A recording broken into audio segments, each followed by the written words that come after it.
this is a male hormone, this is a female hormone.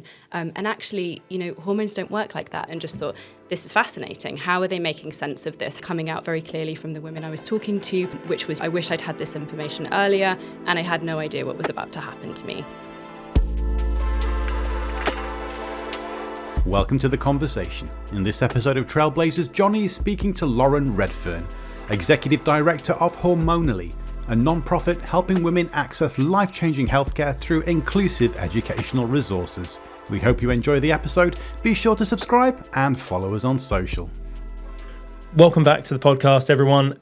Today I'm joined by Lauren Redfern from Hormonally. Lauren, lovely to have you here. Thank you for having me. So let's dive straight into your journey, how you came to be founder of Hormonally, and where did you start? Where did your interest in hormone health begin? Yeah. So my background, I'm a medical anthropologist, and for anyone that doesn't know what that is, so I am interested in the different social, cultural ideas and concepts that intersect with our health and well-being. So thinking about how I think we often think about the body and our health as something that is sort of value-free. It's something that exists and it just is. And as an anthropologist, I'm interested in looking at what are all those social cultural ideas that come into play to shape our experiences of health, wellness, and medicine. And my PhD research, I was originally interested in looking at specifically the hormone testosterone. I was fascinated by the way we think about testosterone. I think most people, if you said, tell me what you think when you imagine, when someone says the word testosterone, they have a very specific reaction. Actually, I want to know, what do you think when you... Well, so I'm slightly unfair in asking this. So okay. Obviously, but my natural reaction would have been, before I learned about this area, would have been, you think about men, you think about sports, performance, potentially kind of like steroid use and all of that sort of stuff from the sports side of things and training stuff. Yeah. But there's a huge component that we don't think about, which I know that you're going to enlighten us about now. Yeah, well, so my original research, I wanted to look at testosterone use in multiple different contexts. So how is testosterone conceptualized in a bodybuilding gym versus in an andropause clinic, and then obviously a menopause clinic, which came up for me. And I had never intended, my previous career, I'd been very interested in men's health and this kind of social constructs intersecting with men's health. But in this sort of journey of learning more about hormones and specifically focusing on testosterone, I just thought, this is so interesting. I came across this knowledge that women were using testosterone as part of their menopausal treatment, and just thought, this is fascinating. How are they making sense of this? How is this being positioned? Also, I wanted to learn more about, what's going on in the body during perimenopause and menopause. And I think we think about hormone depletion. We don't necessarily think about testosterone depletion in women. So my research actually ended up focusing entirely on perimenopausal and menopausal health. And I was very lucky to be able to speak to many different women and be in different medical contexts, sort of observing their journey through treatment. And I think the thing that became really interesting were two factors, really. Not only this sort of the social cultural side of the hormones that I found really interesting, sort of seeing how the context of their care played out in relation to these very specific social cultural scripts, but also, the wider part of this, how much these women were struggling to actually access care and what that journey had looked like, and really thinking about, what are the barriers that are kind of coming in to stop this care seeking, and why, in the context of my research, why were so many women seeking care privately? Where were they being failed in our sort of National Health Service of getting that care? So through that journey, I think a few narratives became really clear. They were coming out very clearly from the women I was talking to, which was, I wish I'd had this information earlier, and I had no idea what was about to happen to me. And I think the lack of education and information, I was sat there at my PhD level research going, after 6 months of being in clinics, listening to these consults, being able to speak with medical professionals about this, going, this is actually really complex. And if I'm struggling to understand this, how is anyone just coming new to this able to understand this? And it really just sort of put the fire in me to go, I think we talk a lot in academia around, here's a problem, we name the problem, but we don't look at finding the solution.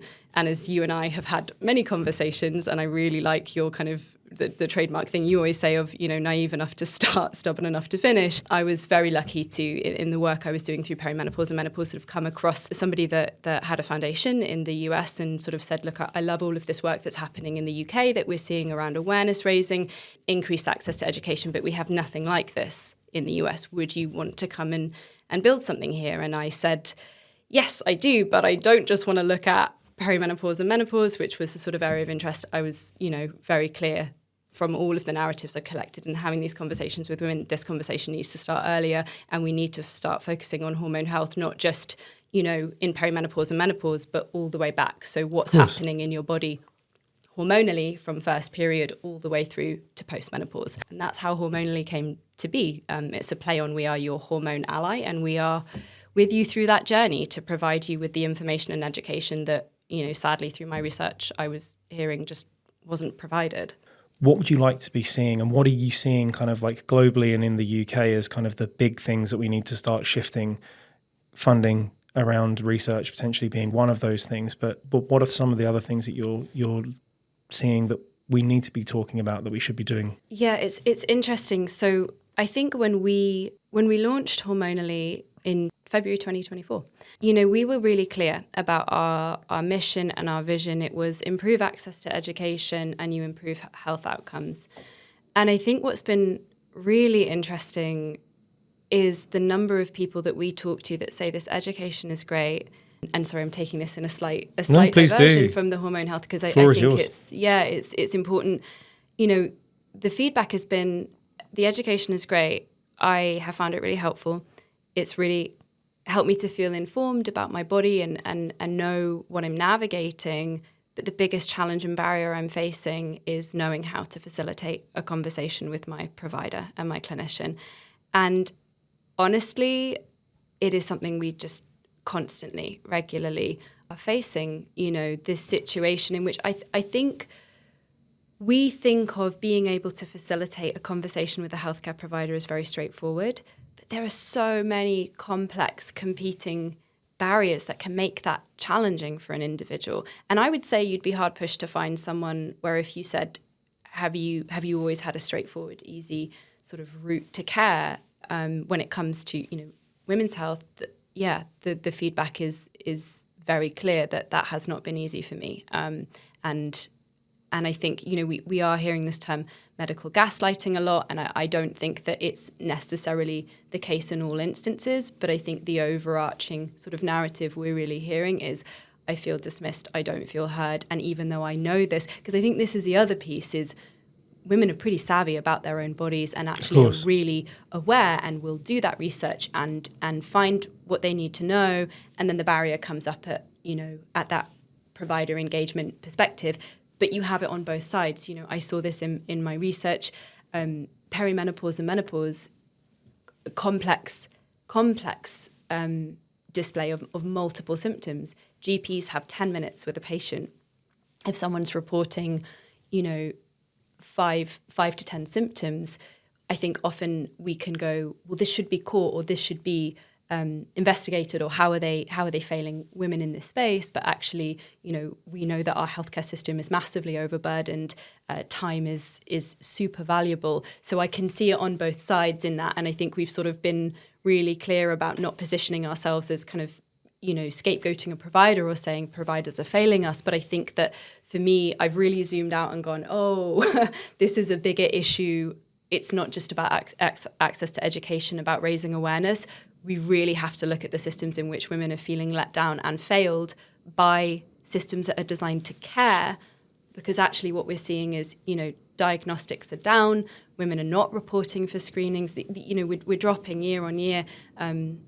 And I think that is something that we're not necessarily talking about as much.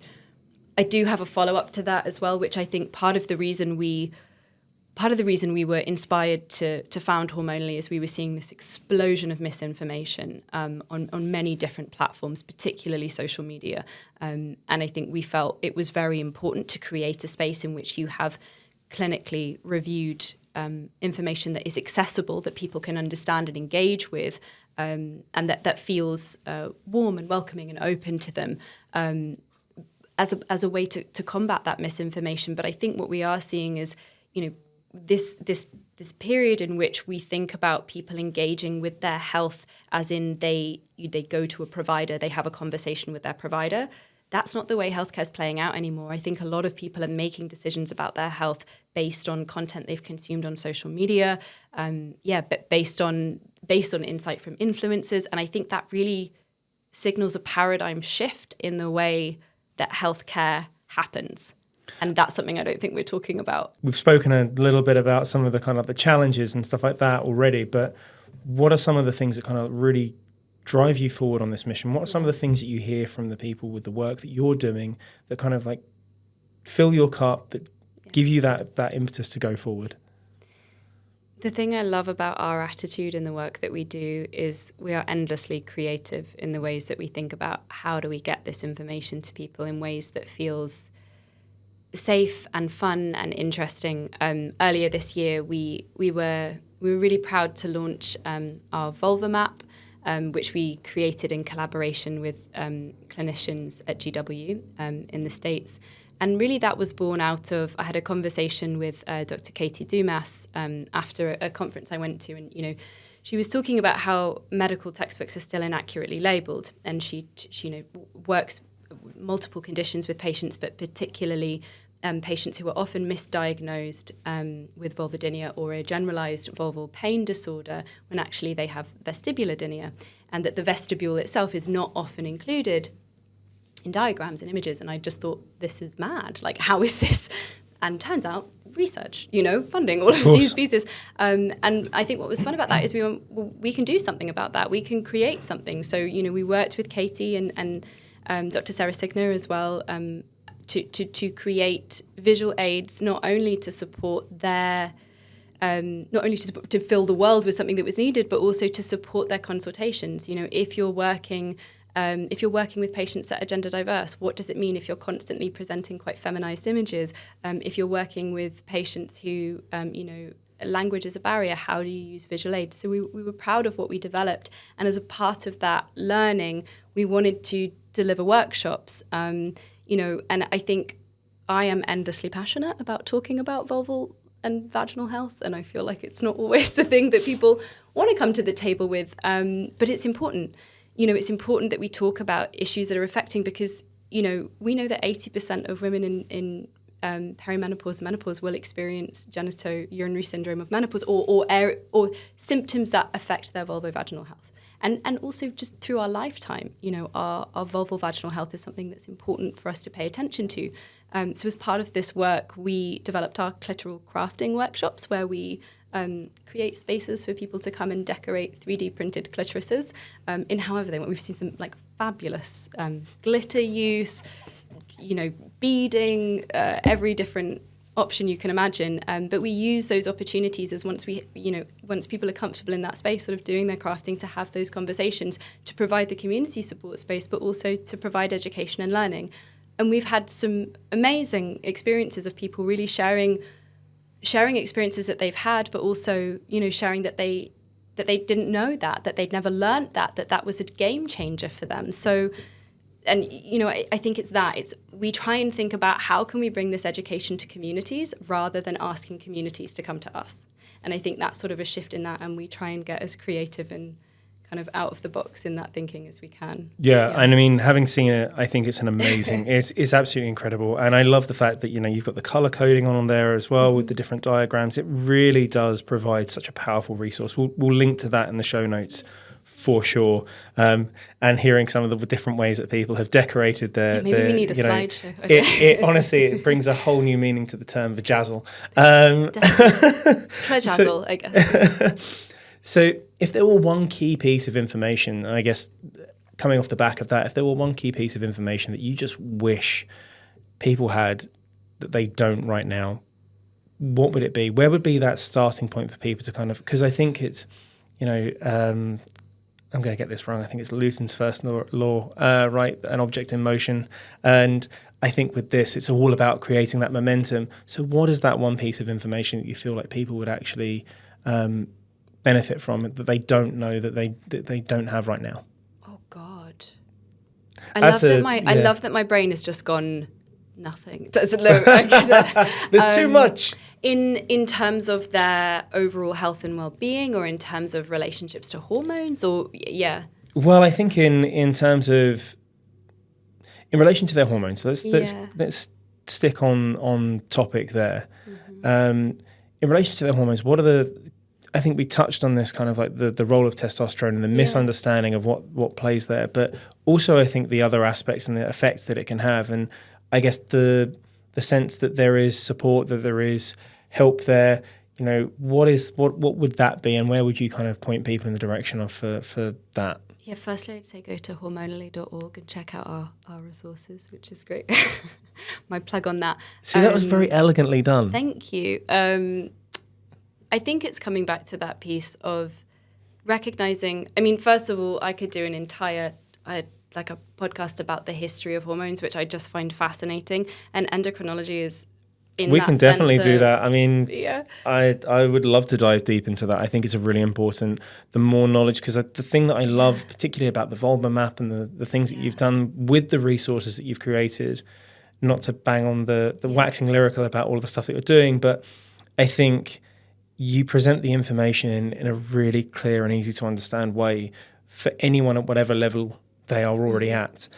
And that's the key part. And it comes back to right at the beginning of this conversation where you spoke about education and how we deliver information, how we deliver that education being so vital to engage. Yeah, absolutely. And I think that for me, I think it's about recognizing that this is fairly new, right? If we think about kind of when we're looking at the synthesis of hormones, this is happening, you know, in the sort of around First World War, Second World War. And if you think about that in a timeline frame for what we know about the body, this is a relatively new arena and area. And I think the thing that I found fascinating doing that research is, you know, what we think about the body is massively implicated by social and cultural narratives. And when you have I always love talking about testosterone as an example. When you have the synthesis of testosterone, they actually synthesize this from a derivative of, I think it was cholesterol. I believe it's cholesterol, but I'm going to have to look at that just to but research before that, they were convinced they could sort of distill from testicles. So this is one of my favorite little pieces of this is an American team that ordered over a ton's worth of bull's testicles that they ground down to try and derive this, and I always like it as I can literally hear women everywhere chuckling at this. Yeah, because men are always obsessed with their balls, right? Yep. And actually it's, and I think when we're looking at how we think about hormones, they are embedded at periods of time when we've got that information coming out. So using testosterone as example, this hormone is being synthesized at the height of modernity, when you have all of these narratives about, faster, better, stronger. This becomes attached to paradigms of research. Researchers are not, devoid of their people, they're human beings. We have research bias, hypothesis bias. And so what I would love to see is if you stripped that away, because it sounds like what we're doing with Hormonally, or focusing on this as hormone health versus women's health. And we're seeing that a lot now. People are talking about hormone health, hormonal health. When we launched this, it was a real question mark for people of well, what is that? But for us, it comes from that point of, if you took away those preconceived ideas and understandings and just came at this afresh of what are the hormones you have in your body? What do they do in your body? I think that we start to remove those gendered paradigms that can often make actually moving forward with thinking about health and well-being, as more holistic in that way. So if we stopped thinking about testosterone and estrogen as, tied to our reproductive health, but actually tied to our brain health, our heart health, our bone health, and looking at health and thinking, how is this all connected in that way? I think that would be a kind of cool place to start, which is what we've tried to do, right? Is bring that back to learn about your hormones, learn what they're doing through the life course, and learn how those different life stages will be impacted and affected by those changes in hormones. So when you hit puberty, when you are, going through pregnancy and in the postpartum period, we're constantly in this kind of, dance or motion or flux with our hormones. And yet for some reason, the way we think about it or talk about it is it's static. You have this much and then you don't, and then you add it back in. But it's let's look at what's happening through the life course, and then how do you care for yourself, perhaps if you want to add those hormones back in to to support your health and well-being? Yeah, I think it's one of the, as I said previously, I think it's that innate proclivity that we all have to try and put things in a box, to try and keep it neat. And with our health and our well-being and all of that sort of stuff, it's not. It's the whole nature of the system is that things are in flux. And it is, I love the analogy that you use of it being a dance. You know, sometimes certain hormones will lead, others will follow, like that whole thing, and it moves with the seasons and the cycle of our life. And that happens. And understanding that makes that conversation way easier to have, because you're not thinking, I'm not normal because I don't fit into a box. Yeah. You know, the danger with categorizing and trying to lump things into these categories and in these neat little buckets is that is actually one of the places where I think people find themselves not engaging as well, because they feel like if there's something outside of one of those that they're experiencing, they don't want to bring that up because they're like, I don't want to be seen as not normal. But I think this is also a wider piece, and I always structuralism is, thinking about the world in binaries is really the way that we're wired, right? Like, and it's not just, and I think we're seeing this, play out a lot in gendered discourse of, we won't get into that, of the kind of the panic that, and I think it's that piece of understanding that structures, we've created structures around the world for a reason. They help us make sense of the world, up, down, left, right, hot, cold, good, bad, happy, sad. We tend to categorize our life into these spaces and boxes and places. And I think if you can start to pay attention to the gray, to what exists in between, we recognize the complexity of that experience. And we also stop making people feel like they're either, broken or fixed, because I think that journey is complex, right? And it might be that you have a great experience that you're going through perimenopause, you get a great rhythm with your HRT, and then suddenly the bottom falls out, and you're like, well, what's wrong with me? This is all the same, and then you readjust. Or there are so many factors to this that I think are complex in that way. Yeah. We're definitely going to have a follow-up on this. And what are some of the biggest opportunities that you see for Hormonally and the work that you're doing over the next short-term time horizon? Yeah, I mean, we're really excited about thinking more about accessibility is at the core of everything that we do. So when I was working in the menopause space, I remember having a conversation with my partner at the time, and I was talking about the work that we were doing, and she said, "This is great. I don't really feel like I'm kind of represented or here in that." And it really chimed with me and made me think about that and go, what are the spaces that we're creating where people on the periphery are served? And I hate thinking about this of people on the periphery, because it's all people, right? So when Hormonally was kind of born, we wanted it to feel like a place where everybody that wasn't represented in mainstream kind of representations that we see to do with women's health, people that weren't running on beaches with Labradors, or who were the people that weren't represented in those images, so they could see themselves here and go, oh, this is a conversation that I'm included in. This is a conversation that I'm invited to be a part of. And at the core of that, accessibility was everything. We wanted to make sure that our resources were authored with accessibility in mind, to mean that anyone could start to understand that process of their body, because so often it was, a complicated thing that people just kind of checked out of. So I think our focus for the future, and where we see massive opportunities, is how do we take our resources and make them more accessible? How do we digitize this content? How do we turn it into video formats, audio formats, different types of learning that can really meet people where they're at and feel fun versus... Such a nerd, honestly. I'm like, how do we make learning fun? But, not at all. I think that's great. Yeah, how do we develop that further to mean that, again, those people that, and not those people, that people who don't see themselves, or are disengaging with healthcare services, maybe because they feel like it's not an issue that affects them, actually see themselves in that representation, engage with that learning, and kind of get that sense of, taking care of myself is actually not something I have to do, but something I want to do. So, yeah. Well, that's the only way that you get anyone to do anything, right? Yeah. You can impress upon a kid the importance of brushing their teeth. Yeah. But unless you get them to a point where they actually want to do it, or you trick them into somehow making it an enjoyable experience. And I think I love the kind of making learning fun thing. I mean, it's one of my favorite TED Talks of all time is the Ken Robinson one. And it really does speak to that. We need to evolve our ways of giving people information into a way that they want to get it. I know I mentioned earlier I'm rereading The Body Keeps the Score, and at any point, if I'm always like wanting to do a shout out for people to learn more about the ways complex trauma impacts our bodies. But I think what's so fascinating from that research, from ACE score studies, from how the world impacts our functioning, we know that there is a marked increase in your likelihood to develop a gynecological condition if you've struggled with complex trauma. And also you think about that, your body, the hormones in your body, if you're thinking about cortisol, adrenaline, if they're constantly spiking and raised, this affects your entire endocrine system and all of your other hormones. So I think it's also, I like to talk about the 5%, which is I think we have kind of fallen into this somewhat problematic culture of silver bullet. And what's funny, this isn't new.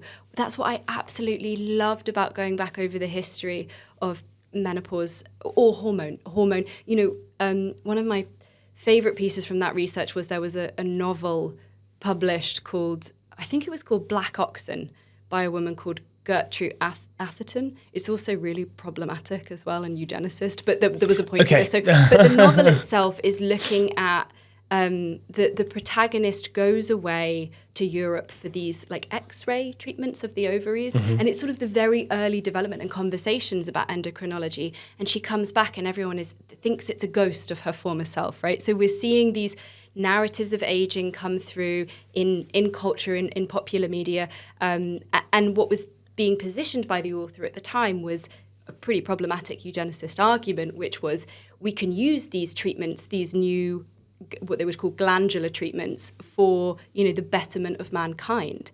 But the same sort of narrative around it's a silver bullet against aging, you're going to feel fantastic, you're going to feel amazing, you're going to be X, Y, and Z. I think we're seeing that play out now. Oh, we definitely are. I mean, even Brian Johnson and the stuff that he's doing with Blueprint and all that sort of stuff, it's kind of like, it's like we're trying to find the panacea for the cure of aging or the cure of whatever condition. We have a real issue with trying to find, and we just don't want to accept that actually it's multifaceted and it's nuanced. And that's the point that I find with HRT is, and I also sometimes take a back step from the perimenopause, menopause conversation, because I think it has become quite polarized. You have the haves, you have the have-nots, and the kind of middle ground in between. I think a lot of people who want to ask those questions or aren't necessarily sure, there's a lot of shouting that happens about, but this is amazing. And I think it's also about, again, collecting the nuance of someone's experience and also appreciating that they are the decision maker over their own body. We provide the information and let them know what the best evidence-based research says, but they are the ones that make that final decision. And I do think, again, we're back in that sort of cycle of this is going to fix all of your problems. And I think actually some of the sort of pioneers in this space around that conversation were pretty clear from the start that all of those other factors like lifestyle are really important. But I think it can get diluted, and we're constantly looking for, and I think we're quite clear about being open to that, of saying, we're not saying that substituting hormones is going to change your life completely overnight, but it's one part of that. It's a 5% of the thing that you need to know. So how do we build that body of information, education, and evidence to mean that people feel equipped to live the best version of their lives they can? Yeah. Lauren, I'm blown away by the work that you're doing consistently, and I always love having conversations with you. And if people want to find more info, where can they go? Where can they find you? Where should they be looking? We're hormonally.org, where you can find all of our resources and information. And on social media, we're hormonally.us on Instagram and LinkedIn. I think we're just Hormonally. I should have that knowledge at the top of my head. But please do follow us, reach out, visit the website, let us know your thoughts, if they're nice. If they're nice. That's always the big caveat, isn't it? If not, we'll block you. We never do that. Immediately. Actually, one other question that I did want to ask was around if people want to support, if people want to get involved, what can they be doing? Obviously, we've spoken more in the round about if you've got these toolkits for partners and this and that and the other, but like more directly speaking, if people want to get involved, how can they how can they reach out? How can they get in touch? How can they do that? Absolutely. We have contact forms on our website that you can reach out to us. You can also send us an email at info@hormonally.org. If you are in a position to donate, we desperately need funding, so always being able to donate. I would be remiss if I didn't put that out there. But there are also lots of, we've talked about this, there are lots of ways to become involved and support nonprofits beyond that as well. I know yourself, you've really supported us with, providing us with help with content and development and all of those pieces as well. So if you are really passionate about this conversation and want to be involved, please do reach out, because we're always working on programs and projects where we can use all the different insight of people from all over the sector. And I think it comes back to that community piece of how do we take the knowledge that other people have to build a more inclusive space where we're looking at health and well-being in that holistic lens. Yeah. Well, I highly encourage people to give you all the support that they can. And this has been absolutely amazing. Thank you so much, Lauren.